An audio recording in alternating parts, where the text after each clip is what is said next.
ఎప్పుడు నీకు ఈ దురాశలు అనేవి పెరిగిపోతాయి? నువ్వు ఎవరో తెలియకపోతాయి. ఈ ఉదయకాలము పరిశుద్ధాత్మ దేవుడు మన ఆత్మతో చెప్పాలన్నటువంటి విషయం ఇదే. నీవు దేవుని బిడ్డవు. అక్కడ ఏమంటాడు? మనము దేవుని పిల్లలము. అందరూ చెప్పండి, మనము దేవుని పిల్లలము. చూడండి, మనం చెప్పుకోవాల్సి వస్తుంది. ఎంత బాధకాలం.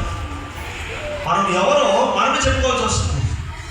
కానీ మనం చెప్పుకోవడం కాదు, మనం బ్రతకాలి.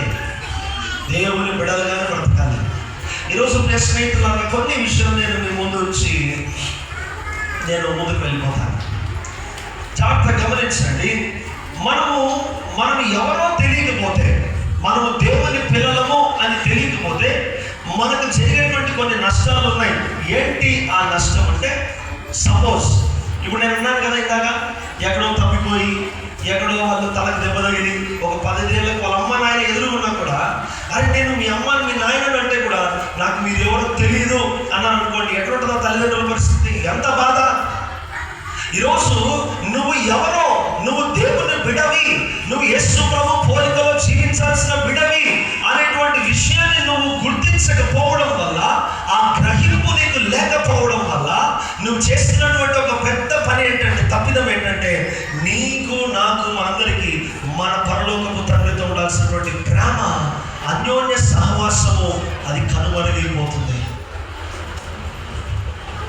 కొన్నిసార్లు మనం మాట్లాడుతుంటాం, తల్లిదండ్రులు పిల్లలు మాట్లాడుతూ ఉంటాం. ఎప్పుడైనా బాగా గొడవలు పడి అన్నదమ్ములు గొడవ పడి తర్వాత, ఒరే మీరందరూ ఒక తల్లి కడుపులో పుట్టిన పిల్లలరా, ఏంద్ర వాడిని శత్రువు కాదు. నువ్వు దాన్ని మర్చిపోయి, నువ్వు ఎవరో మర్చిపోయి నువ్వు వాటితోనే వైరం పెట్టుకుంటున్నావు. జ్ఞాపకం చేస్తుంటాం మనం. ఇప్పుడు పరిశుద్ధాత్మ దేవుడు కూడా అదే జ్ఞాపకం చేస్తున్నాడు. మీరు దేవుని పిల్లలు అని మర్చిపోతున్నారు.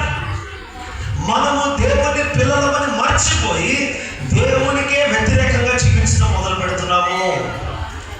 దేవునికి దూరమై జీవిస్తూ ఉన్నాము. పాటలు పాడుతున్నారా? పాడుతున్నారు. వాక్యం చదువుతున్నారా? చదువుతున్నారు. ప్రార్థన చేస్తున్నారు. ఆరాధనకు వస్తున్నారు. చివరికి పరిచర్య చేస్తున్నారా? పరిచర్య కూడా చేస్తూ ఉన్నారు. కానీ దేవుణ్ణి ప్రేమిస్తున్నారా అనే ప్రశ్నకు చాలా మంది దగ్గర సమాధానం ఉండదు.